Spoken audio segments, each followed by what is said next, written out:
네, 포커스인 제주 후반부 이어가겠습니다. 제주를 내세울 때 힐링의 섬이다, 환상의 섬이다라고 얘기를 합니다. 그런데 힐링의 섬이라는 제주가 극단적인 선택을 하는 자살률이 전국 17개 시도 가운데 두 번째로 높습니다. 더욱이 24살 이하 자살률은 전국 최고를 기록하고 있습니다. 제주에서 왜 이런 상황이 벌어지고 있는지, 제주도민 정신건강엔 어떤 문제가 있는 건지 살펴보도록 하겠습니다. 전문적인 조언을 듣기 위해서 강지연 제주시 정신건강복지센터장 모셨습니다. 네, 안녕하십니까? 네, 안녕하십니까? 그리고 제주도민 정신건강 문제를 취재했던 이효영 기자 함께했습니다. 네. 자, 이효영 기자, 우선 보건복지부가 최근에 발표를 했는데 제주 자살률이 상당히 높아요. 네. 제주에서 1년에 극단적인 선택하는 수치가 어느 정도나 지금 되는 걸로 집계가 됐습니까? 이게 가장 최신 자료를 보면 2021 자살 예방 백서라고 며칠 전에 발표된 게 있습니다. 이게 보건복지부랑 한국생명존중희망재단이 발간한 건데 그 시점 기준은 2019년으로 돼 있습니다. 내용을 보면 그 인구를 그 지역별로 다 다르기 때문에 이걸 표준화해서 산출한 걸 연령 표준화 자살률이라고 하는데, 이거 같은 경우가 제주가 28.1명으로 충남에 이어서 전국에서 두 번째로 높았습니다. 10만 명당 기준인 거죠? 아닙니다. 아닙니까? 요거는 그 기준으로 인구를 약간 좀 이렇게 좀 조정을 해서. 예. 그리고 제주 지역만 봤을 때 자살자 수는 2015년에 150명, 2019년은 예. 210명인데 이게 한 번도 줄어들어 본 적은 없습니다. 매년 계속 늘었습니다. 더 놀라운 게 9살에서 24살 이하까지 자살률이 예. 전국 최고였어요. 예. 갑자기 높아진 것 같은데요? 이거 같은 경우는 아까랑 조금 다른 게 일단 그 9살부터 24살까지 자살률이고, 여기서는 10만 명당 기준으로 했을 때 16.3명으로 나왔는데 전국에서는 가장 높았습니다. 이게 전년도까지만 해도 2018년이죠. 이때는 6.4명으로 전국에서 좀 가장 낮게 나왔는데 1년 만에 1위를 기록했고요. 제주 다음으로는 전북이 13.4명, 충남이 12.1명 순이고 전국 평균은 9.9명입니다. 가장 낮은 지역은 세종으로 5.1명으로 나와 있습니다. 전국 평균보다 6명 이상 많네요. 자, 강지연 센터장님, 이렇게 제주에서 극단적인 선택하는 비율이 높아진 특별한 이유가 있을까요? 예, 그 원인에 대해서 정확하게 예. 이렇게 분석을 해내고 한 것들이 좀 부족하기 때문에 이제 조금 저희들이 임상에서 또 이제 이런 분들을 상담하면서 느껴지는 바를 먼저 말씀드리면, 10대에서는 아무래도 이제 학업에 대한 스트레스들이 많은 것 같습니다. 이제 경쟁적인 이런 이제 교육 환경으로 인해서 또 이제 우리 청소년들이 즐길 만한 문화 공간들도 또 많지 않다 보니까 그런 것들이 영향을 미치는 것 같고요. 30대는 취업이 가장 큰 문제인 것 같습니다. 특히 이제 제주도가 여러 이제 취업률이 그렇게 취업 여건들이 그렇게 좋지가 않고 그래 이 취업을 하더라도 일시적인 고용들이 많은 이런 것들 때문에 그런 부담들이 많은 것 같고, 50대는 아무래도 이제 전국적인 현상입니다만은 이제 뭐 사회적인 경제적인 또 이제 직장에서 가정에서 이제 모든 걸 이제 책임져야 되는 그런 것들이 압박감으로 많이 작용하는 것 같습니다. 예. 보건복지부 조사 결과 보니까 제주에서 이 극단적 선택 비율 높은 게 10대, 30대, 50대였는데 이런 요인들 때문에 이렇게 비율이 높았던 거예요. 그렇게 추정을 하고 있습니다. 예.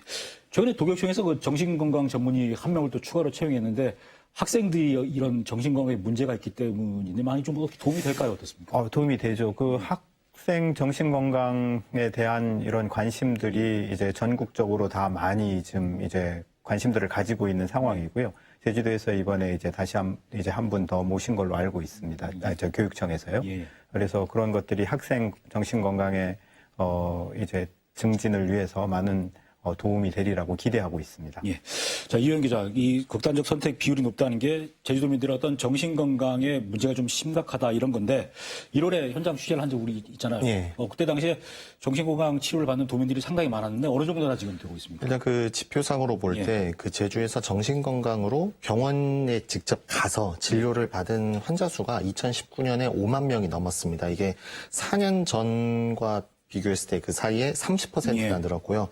이제 뭐 제주 인구의 10%에 가까워지고 있지 않나 뭐 그렇게 보여지기도 하고, 그리고 위험 신호도 높아졌습니다. 그래서 위기 상담 전화 이용 건수를 보면 알 수 있는데 이게 2015년에는 1000건이 안 됐습니다. 그런데 이게 2019년에는 4배나 뛴 거로 지금 나와 있습니다. 상당하군요. 센터장님, 제주 정신건강센터를 찾는 상담자도 상당히 많았을 것 같은데 최근에 추세가 좀 어떻습니까? 제주시 정신건강 복지센터에서는 이제 일반인들이라든지 청소년, 뭐 자살 위험자, 또 최근에는 이제 코로나 관련 상담들을 다 하고 있는데요. 코로나 관련 상담을 좀 말씀을 드리면, 작년 1년 동안 저희 센터에서 상담한 건수가 12,414건 정도 됩니다. 작년 1년 동안. 12,000건요? 예. 근데 이제 올해 6월 상반기 6개월 동안 상담한 인원이 10,000건을 넘어섰습니다. 벌써요? 예. 그러니까 아마도 이 추세대로 간다면 올 연말쯤 되면 한 2만 건, 한 2만 5천 건쯤 되지 않을까 이렇게 생각을 하고 있습니다. 주로 코로나19 관련해서 어떤 상담을 하시는 건가요? 이제 1차적으로는 이제 불안, 그다음 이제 우울, 이런 것들이 이제 최근에 이제 코로나 블루라는 이제 용어로 이제 많이 얘기를 하고 있는데 그러한 증상들을 호소하는 경우들이 많습니다. 제주도민들의 어떤 정신건강이 안 좋아지는 이유가 뭐 연령별 또 뭐 직업별 상당히 다를 텐데 어떤 것들이 주로 있나요? 아까 말씀을 하긴 하셨습니다. 예, 조금 말씀드렸습니다만은 이제 아동 청소년의 경우는 아무래도 이제 경쟁적인 교육 환경으로 인해서 아동 청소년들의 정신건강 악화가 문제가 되고 있고, 이제 건전하게 즐길 만한 문화 공간도 좀 많지 않은 측면들이 있는 것 같습니다. 청년들은 전국적인 현상이긴 합니다만은 이제 취업 대란이 있고 이 코로나 때문에 또 이제 일시적으로 고용돼 있던 우리 이제 청년들도 또 해고도 많이 되고 이런 것들이 있고 이런 이제 취업에 대한 어려움이 많이 있다 보니까 우울이나 좌절, 절망 같은 것들을 이제 많이 경험을 하고 있고요. 특히 제주도는 관광 산업에 이제 종사하고 있는 이제 청년들이 많은데 이 코로나 영향으로 이제 관광업계에서 일들을 계속하지 못하게 된 영향들도 많이 작용을 하는 것 같습니다.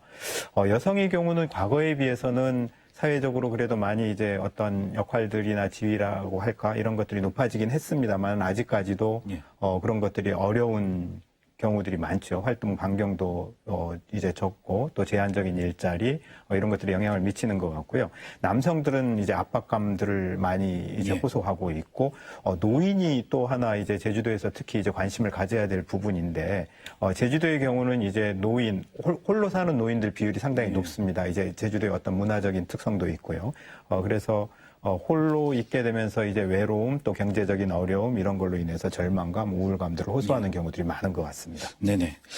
이 기자 현장에서 취재하면서 만났던 분들은 어떤 것 때문에 정신적인 건강 문제를 호소했었습니까? 뭐 조현병이라든가 뭐 우울증을 겪는 분들이나 그 보호자분들을 만나봤는데 어떤 이유라고 딱 잘라서 말하기는 어렵습니다. 이게 좀 넘어져서 다치는 것처럼 눈에 보이는 뭐 현상에 의해서 생기는 게 아니고 매우 복합적인 데다 이게 언제부터 이걸 겪었는지도 당사자들도 잘 알지는 못해서 이게 시간이 지나고 나서 좀 돌이켜봐서 이런 것 때문이 아니었나라고 좀 추정하는 경우들이 좀 있었고요. 그리고 무엇보다도 특히 좀 건강을 앓고 계신 분들을 돌보는 가족들도 정신건강에 어려움을 많이 겪고 있는데 하지만 본인은 보호자이기 때문에 이거를 말을 못하는 경우도 많아요. 가장 힘든 건 좀 가족일 수도 있는데 그리고 정신건강의 경우 다른 질병과는 좀 다르게 정서적 유대가 강한 사람이 간호를 할 수 있는데 그래서 24시간 붙어 있는 경우가 많다 보니까 일을 하기 어려워져서 경제적인 어려움을 호소하는 경우들도 좀 많았습니다. 네. 센터장님, 제주의 고위험 음주율이 한 13.4%에서 전국에서 한 두 번째인가 하던데 이 정신건강에 안 좋은 부분이 어떤 이 고위험 음주율 높이는 부분하고도 좀 연관이 있지 않겠습니까? 연관이 있죠. 제주도에 이제 여러 정신건강 지표들이 사실 굉장히 안 좋습니다. 자살률도 이제 전국 2위일 뿐만 아니라 고위험 음주율도 사실 몇 년 전까지는 계속 전국 1위였죠. 지금 이게 조금 내려온 거고요. 그것뿐만 아니라 우울감 경험률도 높고 또 신체적으로 이제 걷기 실천율도 낮고 비만율도 높고 뭐 이런 것들이 다 총체적으로 작용을 하고 있다라고 이제 생각이 됩니다. 예. 예전에는 가족 중에 정신건강에 문제가 있는 경우에는 대부분 막 숨겨왔지 않습니까? 근데 최근에 보면은 그래도 조금 인식이 좀 달라져서 치료도 받고 재활도 하는 것 같은데 좀 어떤 변화들이 좀 느껴지십니까? 예, 과거에 비해서는 그래도 많이 이제 정신과의 문턱이 좀 낮아졌다 그럴까요? 이제 정신과를 찾아서 상담도 하고 치료도 받고 하는 율이 많아지긴 했지만 여전히 그래도 인식의 부족의 문제들이 있는 것 같습니다. 이제 편견이죠. 그래서 이제 의지만으로 이거 고칠 수 있다라고 생각을 하는 경우들이 꽤 있고요. 그다음 이제 시간이 지나면 점차 좋아질 것이다. 지금은 일시적인 상황이다라고 이제 병적 상태를 자꾸 부정하거나 감추려고 하거나 회피하려고 하는 경향들이 여전히 좀 남아 있어서 그런 것들이 치료에 좀 방해를 예. 하고 있는 것 같습니다. 예. 현장에서 볼 때는 어떻던가요? 일단 그 정신건강 문제에서 가장 중요한 거는 좀 치료를 받으면 반드시 낫는다는 거지 않습니까? 예. 그래서 몸 어디가 다쳐서 병원 가는 것처럼 정신건강도 문제가 생기면 치료를 받으면 예. 되는데 실제 저 같은 경우도 취재 과정에서 만난 분은 몸이 어디가 아파서 수술을 했는데 그 후에 이렇게 좀 환청이 들려서 조현병 증상이 좀 있었고 그 후로 좀 집에만 있었다고 해요. 그런데 이분 같은 경우도 꾸준하게 치료받고 재활을 해서 지금은 이겨냈고 직장 생활도 잘 하고 계시거든요. 하지만 이렇게 좀 일반적으로 좋게 회복이 된다거나 잘 이렇게 되는 거는 사람들 눈에 잘 들어오지 않잖아요. 그래서 좋지 않은 일들이 좀 이렇게 좀 노출이 되다 보니까 사람들의 선입견이 사라지지 않는 것 같은데 특히 당사자나 보호자분들도 그 선입견에 대해서 좀 이렇게 좀 두려워하는 것들이 있는데 특히 뭐 정신건강 문제를 겪고 있으면 그거는 뭐 너의 의지 문제다. 뭐 나아지긴 하는 거냐. 그리고 뭐 햇빛을 자주 봐라. 뭐 운동을 하면 나아지지 예. 않겠냐라는 말을 너무 쉽게 내뱉는 것도 좀 상처가 되거든요. 그래서 아직까지는 사회적으로 이걸 좀 진정하게 열어놓고 얘기하는 준비까지는 안 된 것 같고요. 그래서 그런 편견들이 치료 과정에서도 나타나서 뭐 입원을 거부한다거나 예. 뭐 그런 쪽으로 나타나서 치료를 더 힘들게 하는 경우들로도 좀 연결되는 것 같습니다. 그리고 제주가 좁은 지역사회다 보니까 아무래도 좀 더 숨기는 경우가 있고 그러다 보니까 치료하고 재활할 수 있는 일종의 골든타임을 놓쳐서 치료를 못하는 경우도 있을 것 같은데 어떻습니까? 현재 상황이. 정신건강 문제가 심각해지는 원인 가운데는 이게 치료를 제때 못 받아서 그 골든타임을 놓친다는 건데 제주 지역에 뭐 2년 전부터 뭐 공공기관 5곳에 무인 정신건강 검진기가 운영되고 있는 게 있어요. 그래서 공공기관 귀퉁에 있는 거라서 이게 잘 이용하지 않을 것 같은데 지난해 같은 경우가 코로나19 상황이 좀 심했지 않습니까? 그런데도 3,000명 가까이 이용을 했어요. 그런데 여기서 그 기회를 보면 뭐 이런저런 질문을 하게 되는데 거기서 고위험군으로 나온 사람이 500명이 확인이 됐어요. 그런데 이분들한테는 이렇게 연락이 닿게 되는데 예. 대부분 뭐 연락처를 뭐 엉터리로 쓴 분들도 있고 연락이 닿아도 자신을 숨겨서 난 아니다. 연락을 받지 않다. 아, 그거 나 아니다. 이런 식으로 예. 해버린다거나. 그래서 실제로 겨우 연락이 닿은 것도 150명밖에 안 되는데 역시 이분들도 치료를 좀 거부하고 실제 치료로 연결된 게 4명밖에 안 된다고 하더라고요. 뭐 확인되기 500명인데 4명만 치료를 했다. 예. 아, 실제로 골든타임을 놓쳐서 재활이나 치료를 못하는 사례도 실제로 많습니다. 꽤 많죠. 예. 그리고 이제 실제로 이제 병원을 왔다가도 치료가 계속 이어지지 않는 경우들도 꽤 많고요. 또 이제 중증 정신질환자 같은 경우는 이제 몇 년 전에 정신보건법이 개정이 되면서 예. 그전에는 문제가 있을 경우에 이렇게 그 가족들이 이렇게 뭐 좀 강제적으로 입원 치료도 시키고 이렇게 할 수 있는 권한들이 상당히 많았었는데 그 권한이 상당히 축소되면서 공공적인 영역에서 개입을 해야 되고 또 본인을 설득을 해야 되고 하는 이런 절차들이 강화가 되었죠. 이제 물론 이제 인권 보호를 위한 예. 목적입니다. 그러긴 하지만 그런 것들이 또 강화되다 보니까 반면에 치료를 적기에 받지 못하는 치료에 또 사각지대가 생기는 이런 예. 부작용들이 발생하고 있어서 사실 이 보건복지부나 중앙에서도 이런 정신보건법을 예. 또 재개정해서 조금 더 섬세하게 만드는 작업을 해야겠다라고 학회라든지 이제 저희들이 좀 건의를 많이 하고 있죠. 예, 예. 이 골든타임을 잡더라도 빠르게 가서 치료하거나 재활할 수 있는 시설이 있어야 되는데 시설이나 전문 인력이 지금 충분하지 않지 않습니까, 근데? 뭐 일단 그 정신건강 같은 경우에 치료와 함께 중요한 게 재활인데 이 재활센터가 지금 제주시에만 있어요. 그것도 100명 정도 관리하는 곳이 한 군데 있고 서귀포시는 아예 없고요. 그리고 치료병상도 제주시에만 400개 정도가 있을 뿐입니다. 그래서 서귀포시가 좀 인프라적으로 좋지는 않고요. 그리고 정신건강을 겪는 그 당사자나 가족들에게 가장 위험한 시간은 밤이거든요. 그래서 밤에 자해 사고 같은 것들도 좀 많이 일어나고 나는데 하지만 밤에 갈 곳이 없다라는 말들을 좀 많이 해요. 그래서 응급실에 갈 수밖에 없는데 응급실에 가서도 뭐 당직 의사가 정신과 전문의가 아닌 경우들도 있고 응급실에 가더라도 안정제 정도 받는 데 좀 그쳐가지고 좀 힘들다고 하는 경우도 있고 그래서 제주도에서도 다양한 정신건강 문제를 대처는 하고는 있어요. 그런데 제주 이게 행정시로도 많이 하는데 도 같은 경우에는 정신건강을 맡고 있는 부서가 지난해부터 다 코로나19 예. 업무를 같이 맡게 됐거든요. 그래서 과부하겠네요. 예, 상당히 과부하를 겪을 수밖에 없죠. 예. 제주도 차원에서 어떤 이 정신건강 문제를 치료하거나 재활할 수 있는 시설, 그다음에 인력 확보 이런 대책들은 혹시 세우고 있습니까? 아니면 어떻습니까? 예, 그 정신 재활 시설은 과거에는 이제 국가에서 관리, 보건복지에서 직접 이제 허가도 내주고 관리를 했었습니다. 그게 이제 도 이양 사업으로 이렇게 되면서 전국적인 현상입니다. 예. 제주도만이 아니고요. 전국적으로 이제 재활 시설들이 다 부족합니다. 예. 뭐 수도권에는 그래도 조금 어느 정도 갖춰져 있는데 지방에는 재활 시설들이 부족하고 그나마 제주도에는 그나마 조금 있어서 숫자적으로나 이런 경우는 그것만 비교하면 뭐 꽤 있네라고 생각하는데 실제적으로 이제 그런 펑션을 하는 기능을 하는 이런 것들이 좀 부족해 보이고요. 그것뿐만이 아니라 이제 인력의 문제인데 정신건강 전문 요원들이 제주도에 한 7, 80명이 배출이 돼 있습니다. 매년 이제 수련을 받고 있고요. 근데 이 현장이 그렇게 쉽지가 않습니다. 이제 급여에서부터 이제 어떤 처우라든지 이런 것들이 다른 데에 비해서 조금 열악하다 보니까 예.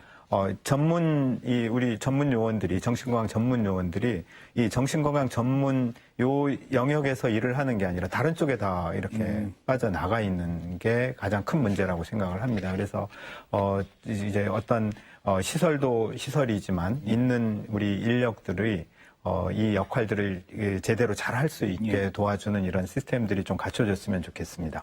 관련 인력을 양성할 수 있는 대학의 학과라든가 이런 게 제주엔 혹시 있습니까? 예, 과들이 있고 이제 정신건강 전문 요원은 이제 제주대학병원, 예. 또 한라병원, 영광병원 이 세 군데에서 수련을 하고 있죠. 예. 연간 한 10명 가까이, 한 5명 가까이 이렇게 배출이 되고 있어서 현재 제주도에 자격을 갖고 있는 분이 한 7, 80분 됩니다. 7, 80분 되는데 실제로 정신건강 영역에서 근무하는 숫자는 이제 한 4분의 1 정도 될까? 이런 거죠. 환자는 많은데 담당할 의료진이 없는 거네요, 그럼요. 예, 그렇게 전문 인력이 없는 예, 전문 거죠. 인력이. 이제 여러 이제 예. 요원들은 있지만 전문적으로 이런 분들을 볼 수 있는 전문 요원들이 좀 부족한 상황입니다. 자, 그리고 코로나19가 지금 장기화돼서 걱정인데 아까도 말씀하신 것처럼 작년 전체 복지센터 상담자가 12,000명인데 올해는 상반기에만 10,000명이 넘었다 그래서 그 코로나 우울증, 코로나 블루라 그러는데 지금 코로나 레드, 코로나 블랙까지 점점 더 심한 용어가 나오고 있는데 예. 증세에 어떤 차이가 있는 겁니까, 그러면? 이제 사실 작년 초에 코로나가 시작되면서 예. 우리가 잘 모르는 상황에 접하게 되다 보니까 다들 불안했습니다. 이제 혹시 내가 걸리지 않을까 또는 이제 내가 다른 사람한테 전파를 하지 않을까 또 걸리면 어떻게 되나 이런 불안이 이제 가장 큰 문제였고요. 여기 조금 시간이 지나면서 이제 우울 증상들이 같이 겹쳐지게 되면서 우리가 불안과 우울을 같이 동반한 코로나 블루라는 용어들을 일반적으로 사용을 하게 됐고요. 근데 이제 이게 더 장기화되다 보니까 이제 막 화가 나는 거죠. 예. 예, 그래서 분노 반응들을 이제 동반하게 되는데 그게 이제 코로나 레드라는 용어로 사용을 하고 있는데 분노. 최근에는 그게 더 진행이 되다 보니까 이제 좌절감 또 예. 지치고 무기력해지고 하는 상황이 돼서 블랙 상태가 됐다 그래서 이렇게 진행이 되고 있는데 예. 사실은 연속선상에 있는 거라고 봐야 됩니다. 자기가 어느 정도 상태면 코로나 레드 정도라고 봐야 되는 겁니까? 이제 기분 조절이 잘 안 되고요. 예. 이제 분노 조절이 잘 안 돼서 조그만 일에 너무 과민하게 반응을 하거나 욱하거나 이제 어떤 좀 난폭한 행동들이 나오거나 하게 되면 그런 정도라고 보여집니다. 네. 그리고 그 자살률 관련된 발표를 한 보건복지부 조사의 어떤 그 논평 비슷하게 단 거 보니까 이 심리적 국민들의 우울감 지수가 2018년에 2.34였는데 올해 3월에는 5.7까지 2배가 높아졌다. 그리고 전문가들은 지금 당장은 아니지만 코로나 영향이 나타나는 2, 3년 후에 극단적인 선택하는 사람들이 갑자기 늘어날 거다라고 전망을 하는데 실제 이 전망이 맞으면 안 돼서 대책을 예. 좀 세워야 될 것 같은데요. 사실 이제 다른 나라의 사례를 보면 예. 큰 어떤 재난이 오고 난 이후에 재난 상황에서는 사실은 다들 긴장을 하고 예. 이렇게 하기 때문에 극단적인 자살률이 평상시보다는 높지만 그렇게 아주 기하급수적으로 높지는 않습니다. 근데 예. 그게 지나가고 나면 자살률이 높아지는 경우들을 일본이라든지 여러 이제 이제 나라에서 보여왔거든요. 그래서 이 코로나는 전 세계적인 현상입니다만은 지금 아마 이제 코로나가 어느 정도 극복이 되고 난 후에 쓰나미 같이 몰려올 가장 큰 문제가 자살의 문제가 아니겠는가라고 조심스럽게 전망을 하고 있고 준비를 하고 있습니다. 사실 보건복지부에서 지난 연말부터 해서 정신건강 5개년 계획을 이제 수립을 해서 발표를 했고 그거에 맞춰서 전 이제 지방에서도 지자체에서도 이러한 것들에 대한 대책들을 세우고 있는데 아직 그렇게 아주 뚜렷하게 가시화되어 있지는 않지만 전문가들이라든지 주무부서에서는 긴장을 하고 있습니다. 예. 자, 마지막으로 스스로 정신건강을 지키는 게 중요하다는 건 압니다. 근데 어떻게 해야 되는지 사실 저도 모르거든요. 뭐 어떤 방법들이 있을까요? 뭐 아까도 얘기했지만 몸이 아프면 병원에 가듯이 정신건강에도 문제가 있다 싶으면 일찍 그 치료를 받아야 돼요. 만나본 사람들 모두가 한결같이 한 얘기가 그거였거든요. 그리고 사람들은 당장 근데 눈앞에 일이 바쁘고 힘들다 보니까 정신건강 문제를 앓고만 있는 경우들이 많지 않습니까? 그래서 어떻게 보면은 누군가에게는 치료를 받으러 갈 용기가 없는 사람들도 있고 그러다 보면 골든타임을 놓쳐서 더 상황이 심각해지는 수도 있고 게다가 요즘 같은 경우에 정신건강, 마음건강 문제 같은 경우엔 우리 모두가 누구나 지금 다 겪고 있는 문제지 않습니까? 그래서 일단 그런 치료를 받는다는 자체를 너무 심각하게 생각하지 말고 말 그대로 그냥 전문가와 한번 상담을 받으러 간다라고 생각해서 좀 망설이지 않았으면 합니다. 그리고 선생님, 제주시 정신건강복지센터에서 어떻게 하면 상담을 받을 수 있고 어떻게 하면 좀 정신건강 문제에서 조금은 좀 벗어날 수 있을지. 저희 정신건강복지센터를 소개해드리면 크게 이제 세 가지 사업을 합니다. 하나는 이제 아동 청소년들의 이제 정신건강 사업, 두 번째는 중증 장애인 관리하고 이렇게 재활시키는 사업, 그리고 세 번째가 자살 예방과 자살 시도자들을 관리하고 또 우리 도민의 정신건강을 증진시키기 위한 이제 큰 세 꼭지의 사업을 하고 있는데 이제 저희 전문의들이 그 무료 상담을 해주거든요. 그러니까 이제 미리 정신건강센터에 연락을 하셔서 예약을 하시면 정신과 전문의의 무료 상담도 받을 수 있고 또 그중에서 적극적으로 치료가 필요하거나 약물 치료가 필요하거나 정신과적 전문 치료가 필요한 경우는 또 병원으로 연계도 해드리고 하기 때문에 좀 편안한 마음으로 정신건강복지센터를 이용해 주시면 감사하겠습니다. 오늘 말씀 잘 들었습니다. 네, 고맙습니다. 고생했습니다. 네, 요즘 여러 측면에서 2030 젊은 세대가 주목을 받고 있습니다. 우선 2030 세대가 정치적 세대 교체의 바람을 일으키고 있기 때문입니다. 또 2030 세대가 영끌이라고 영어까지 끌어모아서 주식 투자를 하면서 주식시장의 흐름을 바꾸고 있기 때문입니다. 하지만 2030 세대를 이렇게 바꿔놓은 건 갈수록 심해지는 취업난에다 폭등하는 집값, 상대적인 박탈감 같은 우리 사회의 구조적인 문제들이 아닌가 싶습니다. 더욱이 구조적 문제를 깨보려고 부딪히는 과정에 좌절하면서 마음의 상처를 입고 그래서 극단적인 선택을 하는 2030 세대도 많아지고 있습니다. 대통령 선거를 앞둔 정치권에서 2030 세대가 겪는 일상의 여러 무게감을 덜어주기 위해서 좋은 대책을 많이 내놓을 거라 감히 기대를 해봅니다. 네, 포커스인 제주 5번째 판 여기서 마치겠습니다. 고맙습니다.